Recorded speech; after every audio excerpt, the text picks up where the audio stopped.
Hey, all right, welcome back to the channel, friends. Again, it's really good to see you. So I'm out here in a training area, and I wanted to discuss and give you an easy way for you to figure out and determine what your pace count is.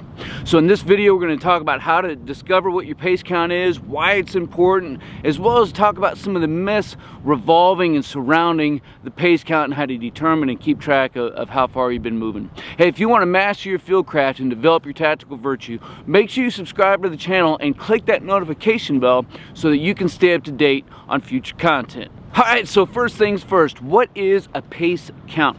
So a pace count is nothing more than your ability to determine how far that you're traveling, whether you're in an urban or rural environment. Now check this out, I've been teaching land navigation for a really long time. Now there's two things that I've seen students have major issues with. One is not trusting their ability to use a compass, and the other one is not trusting their pace count. You have to learn and you have to trust it.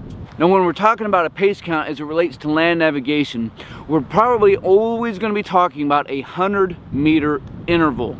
A 100-meter interval every single time. Now notice I said pace count and not step count, and that's because as you're moving, to make things easier for you, you don't want to count every single step. Otherwise you're going to be counting way too high, and it's going to be easy to lose count and then second guess yourself, try to move back to where you started from and then get going again. So we're going to be counting every other step. Now the only exception that Stoker makes is that I step off with my left foot every single time, and every time my left foot strikes the ground, I'm counting. So it's 1, 2, 3, 4. Now why is it important to know what your pace count is? You could find yourself out moving through a low light conditions. Maybe it's during nightfall, maybe it's just before sunrise or sunset, and you're having to trust on your pace count and your compass work alone. And this is why it's extremely important. Maybe it's during total light and you're trying to find a very small location. Again, that's why it's important to know what your pace count is, so you can determine exactly how far to step in order to find 450 meters. All right, so what can we do to figure out what our pace count is for 100 meters? Man, that's a big old stretch of land. So there's a couple ways we can do that. I'm gonna show you one way here, and then I'm gonna show you, or tell you rather, two other ways that you can find out your pace count super easy. So the other two ways I'm gonna start off by telling you is, one, go find yourself a football field. A football field, of course, is 100 yards, but we need to determine 100 meters, right?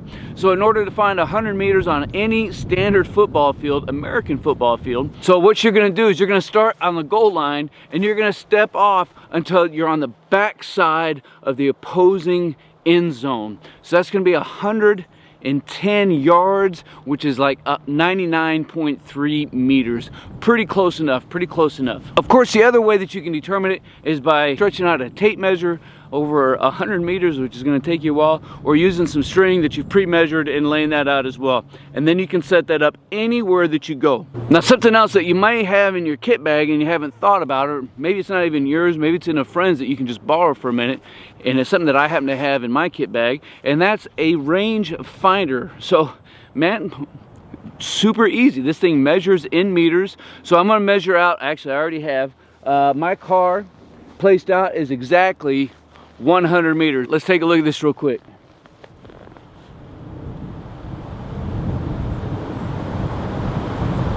Bam, 100 meters on the money.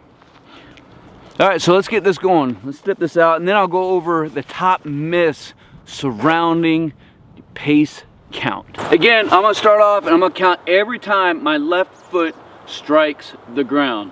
So 1, 2, 3, 4, 5, 6, 7, 8, 9, 10, 11, 12, 13, 14, 15, 16, 17, 18, 19, 20, 21, 22, 23, 24, 25, 26, 27, 28, 29, 30, 31, 32, 33, 34, 35, 36, 37, 38, 39, 40, 41, 42, 43, 44, 45, 46, 47, 48, 49, 50, 51, 52, 53, 54, 55, 56, 57, 58,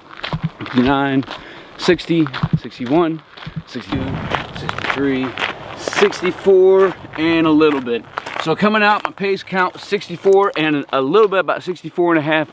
So we can do the same thing moving back, and then we're gonna take the 2 and divide it by 2 and come up with an average. Now, one of the things I want to let you know before I get stepping off in this other direction is I need you to take your normal average steps that you can sustain over that 2, 3, 4, 5 or more 100 meters, right? You don't want to be taking long steps and in a hurry. You don't want to be taking short steps because you want a cupcake and lollipop either. It's also not a bad idea to know what your running pace count is, especially if you're doing some land navigation. So let's get going in this opposite direction. Here we go.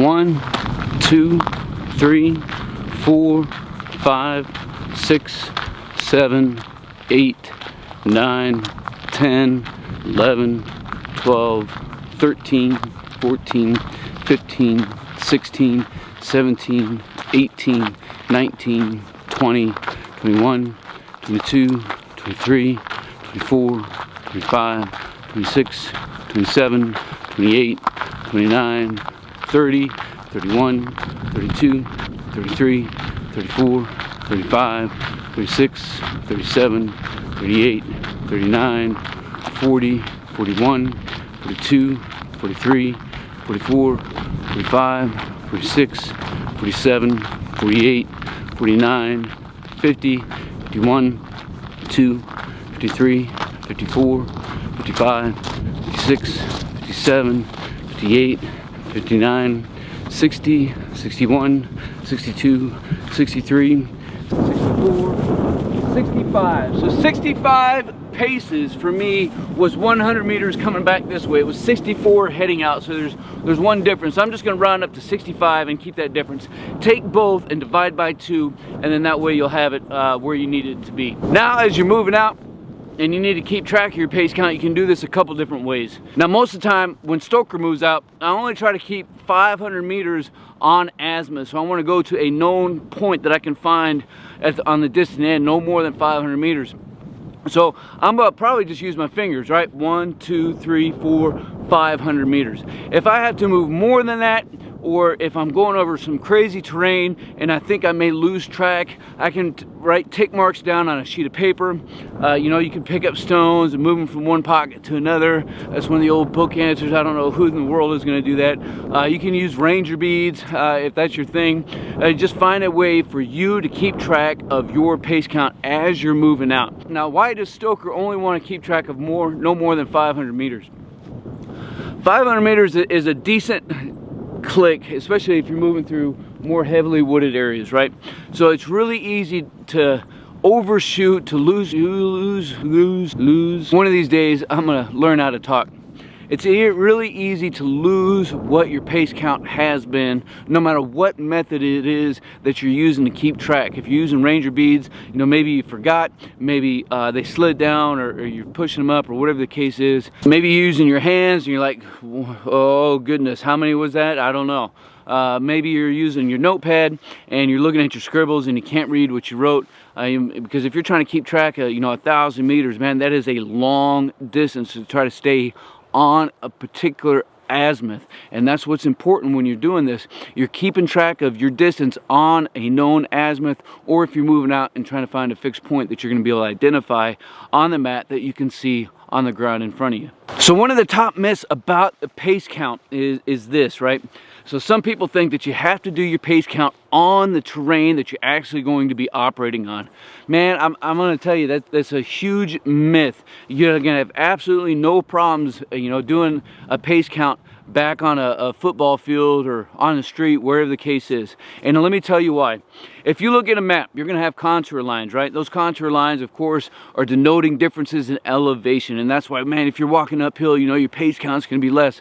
Well, odds are you're going to be walking downhill as much as you're walking uphill. So that's reason number one why that's a myth, is because you're working in both directions. Now, it is true that if you're only moving uphill, your pace count is going to be different. If you're only moving downhill, your pace count is going to be different. It is true that if you're walking through sand and it's sinking in and it's hard to move, your pace count is going to be different. And it's also true that if you're moving at night and you're having to have more situational awareness and you're moving slower, that your pace count is going to be different. These are all true statements right there. None of those are wrong. But at the end of the day, if you're moving up and downhill, you know, through terrain like we have out here, there's a little bit of ups, a little bit of downs, but for the most part, it's pretty level and it's sustainable throughout every which way that we're looking.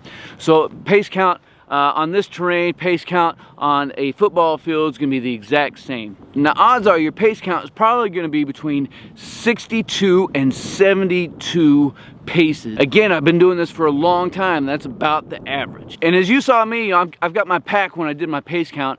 And although a lot of people are going to tell you, man, you have to wear the exact clothes, put on the exact load, or it's going to throw everything off, I can promise you, if I did this pace count right now and I took my pack off, I'm probably only going to be off half or a quarter of a pace. So it's not that big of a deal. But I will tell you, if you're trying to carry 100 pounds, it is gonna make some difference. But even more so, if you're trying to move out 1,000 meters or a couple miles down the trail or trailblazing through the mountains or the desert or the valley, whatever it is, and you're trying to haul out some heavy load, guarantee, man, your pace count is going to be wrong. And again, another misunderstanding about pace count and why it's not that accurate no matter where you do it is because if I step off in this direction, as you can see, about, well, pretty close to 100 meters, I got some thick vegetation. So once I get into that vegetation, I'm probably gonna find some trees I have to walk around. As soon as I walked around, my pace count is off. As soon as I hit some vegetation where I'm having to peel it back and kind of poke my head and my body through, my pace count is going to be off. And that's okay. It's okay for your pace count to be off.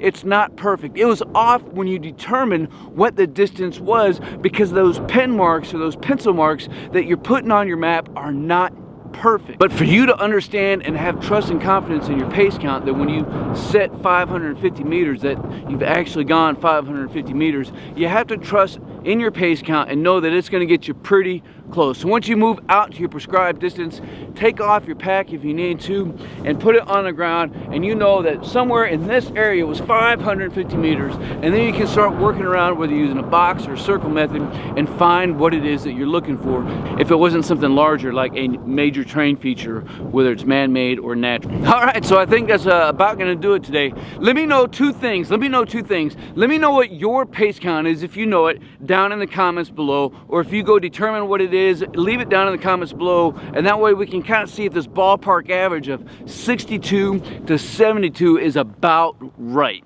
Also, man, let me know what you think of the content of the video, and if you think it's knowledge that's going to add some value into your kit bag once you start moving out. Speaking of quality of the content, if you think it may add some value into somebody else's learning experience, consider sharing it with them as well, because that is one of the key ways that you can support this channel. In addition, make sure you like it. If you haven't already done so, subscribe yourself and click that notification bell so you can stay up to date on future content. And as always, until then, we'll see you.